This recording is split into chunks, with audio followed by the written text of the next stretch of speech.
Page 5 now. Predictable fallout from the rioting in Gaza. The U.S. opens its embassy in Jerusalem. Much of the Arab world condemns the move. The Palestinians riot with the help of Iran. Israel defends itself. And now, according to the biased radicals in the mainstream media, the so-called peace process is dead.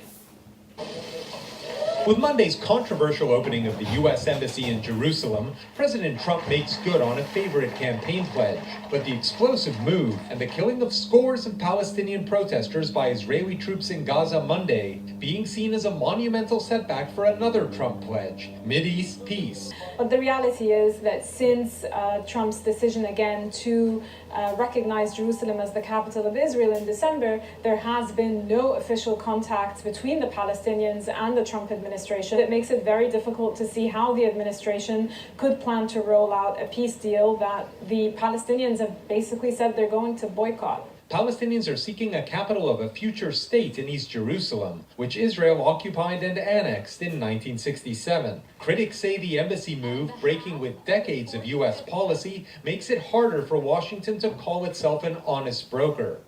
Now that's classic.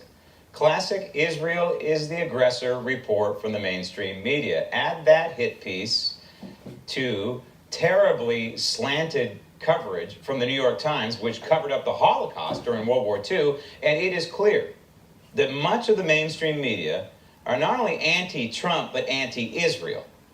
Joining me now on the Daily Ledger Page 5 beat, the founder of the American Truth Project and Daily Ledger contributor Barry Nussbaum. Barry, the mainstream media are so anti-Israel that they are pro-Palestinian. And to be pro-Palestinian, if you know your history, is to be pro-fascist. It is so sad that the truth has no place in any of this reporting, Graham, and it's not a new story. The Arabs, and the Palestinians are Arabs, have been promising to drive the Jews into the sea since 1948. They failed. 1956, they failed. 1973, 1967, 1982. Over and over and over again, they have promised to kill everyone in Israel. They're still doing it today, but it no longer gets in the newspapers or the press around the world, and certainly not at the United Nations. Yeah, and Turkey expels the ambassador from Israel. That was very predictable. They're just looking for a reason to do it. Who knows what Turkey does after this? But Nikki Haley is standing by the decision, of course, to move the embassy to Jerusalem. And at the United Nations, she's taken a lot of arrows, but she's also pointing out that Israel is showing tremendous restraint. Nikki Haley's speech was nothing short of fantastic. Unfortunately, every imbecile that spoke after her calls on the Israelis to not defend their borders, not defend their people from terrorism, but to show restraint. What country in the world would prevent an invasion of their sovereign territory with street signs and billboards instead of soldiers? Nobody would. And yet, they're condemned for protecting their people from terror. And old Bernie Sanders would fit right in at the United Nations. Roll tape.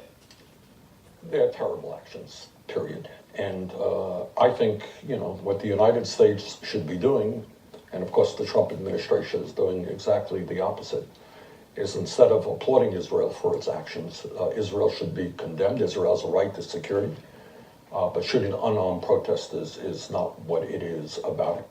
It's not just unarmed protesters. These are rioters who are trying to breach a security fence. So when you look at something like this, and then you look at the big picture, and you look at the mainstream media reporting that the peace process is dead and President Trump killed it, it's all nonsense. But in the big picture, I think this is almost a new foundation for potentially a new peace process. If the truth finally has a place in the negotiations, Graham, I agree.